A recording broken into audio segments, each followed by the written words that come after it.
आपका हमारी आध्यात्मिक यात्रा में हार्दिक स्वागत है। आप सुन रहे हैं शिव महापुराण, जो सनातन धर्म के ही अनमोल ग्रंथों में से एक है। इस श्रृंखला में हम आपके लिए ही इस दिव्य ग्रंथ के प्रत्येक अध्याय का शाश्वत पाठ प्रस्तुत करेंगे। आइए इस ज्ञान और धर्म की ही यात्रा को आरंभ करें। भगवान महादेव की महिमा और उपदेश से ही सजी इस पावन कथा के साथ ही ओम नमः शिवाय। 39वां अध्याय शिवरात्रि व्रतोद्यापन।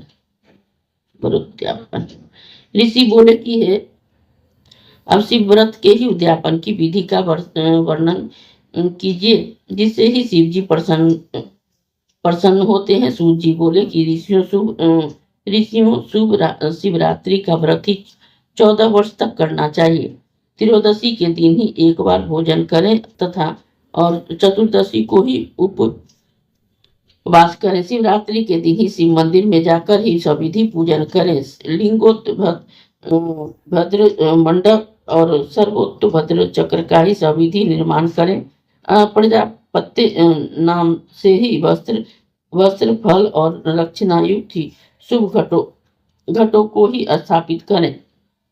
एक व्रती एक पल भर या आधे पल भर जैसे सामर्थ्य हो पार्वती सहित शंकर की सुवर्ण की मूर्ति बनाकर ही बाईं ओर पार्वती और प्रतिमा और दाहिनी ओर ही शंकर की मूर्ति स्थापित करें।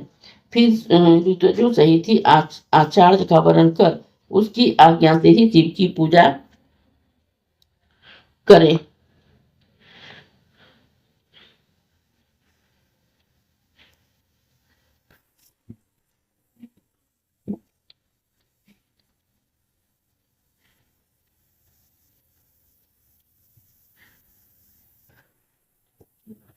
जैसा उसके पूर्व के ही अध्याय में पहरों के पूजन का विधान कहा है, वैसा ही पूजन उत्सव आदि करे।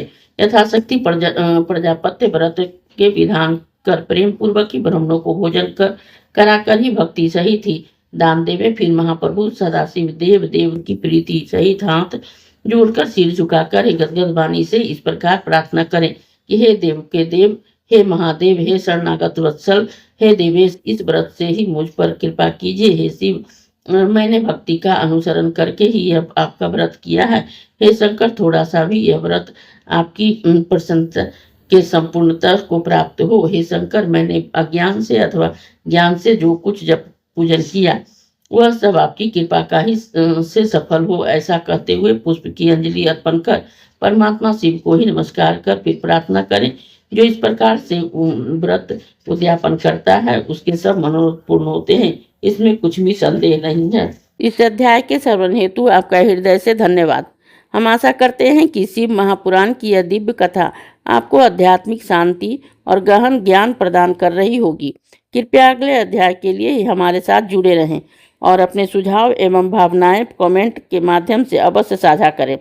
धर्म, भक्ति और ज्ञान की इस पावन यात्रा में आपका साथ हमारे लिए अत्यंत मूल्यवान है। ओम नमः शिवाय। यदि यह प्रस्तुति आपको पसंद आई हो, लाइक करें, कमेंट करें, सब्सक्राइब जरूर करें, बेल आइकॉन दबाना ना भूलें ताकि अगला अध्याय आपसे छूटे नहीं। और इस पावन ज्ञान को ही शेयर करें अपने परिवार और मित्रों तक।